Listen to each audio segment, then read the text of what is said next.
রংপুর সদর উপজেলা খলেয়া ইউনিয়ন পরিষদের চেয়ারম্যান মোহাম্মদ মোতাল্লেবুল হক একজন বৃক্ষপ্রেমী মানুষ। নিজ হাতে পরিষদ অঙ্কন করেছেন নানা গাছের শোভিত।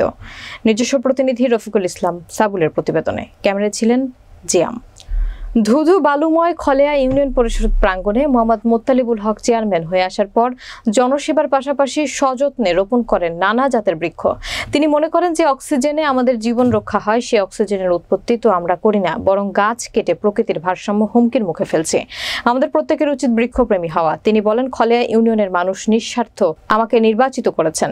তারা তাদের পকেটের টাকা খরচ করে আমার নির্বাচনী প্রচারণা করেছেন। তাদের জন্য আমি আমার মেধা শ্রম সেবায় নিয়োজিত রাখার প্রত্যয় নিয়ে কাজ করে যাচ্ছে। আমার মেধা মননের পরিচয় এই ইউনিয়ন পরিষদ। দুর্নীতিমুক্ত খলেয়া ইউনিয়ন বিনির্মাণে তিনি নিজের জীবনকে উৎসর্গ করবেন বলে আমাদের প্রতিনিধিকে অবহিত করেন। এটার অর্থ হচ্ছে যে দেশের যে আবহাওয়া, এই আবহাওয়াটাকে মনোমুগ্ধকর করার জন্য এখানে যারা নাগরিক সেবা নেওয়ার জন্য আসেন, তারা যাতে করে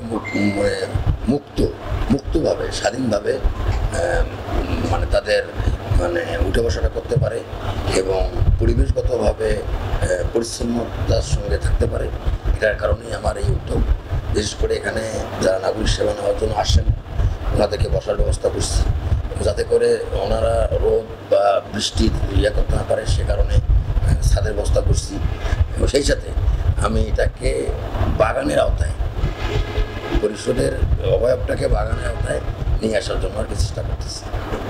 এখন মনে হচ্ছে যে একটা রুলিং গভর্নমেন্ট ছিল, আমি কিন্তু স্বতন্ত্র প্রার্থী হিসেবে ঢোলমার্কা প্রতীকে জয়লাভ করেছি এবং আমি সবার প্রতিনিধি। সেই লক্ষ্যে আমি আমার সেবা দিয়ে যাচ্ছি। 5 তারিখের পর থেকে যে অবস্থা, কোথায় কি ঘটছে আমি জানি না, তবে আমার খলেয়া ইউনিয়নের ইউনিয়ন পরিষদ সহ খলেয়া ইউনিয়নের কোনো স্থানে কোনো অপ্রীতিকর ঘটনা ঘটেনি এবং ঘটার কোনো সুযোগও ইনশাল্লাহ নাই। এবং সেই সাথে আমি মনে করি যে আমি 5 তারিখ এক কথা স্বাভাবিকভাবে আমি আমার অফিসিয়াল যে কাজাদি আমি সুন্দরভাবে পালন করতেছি।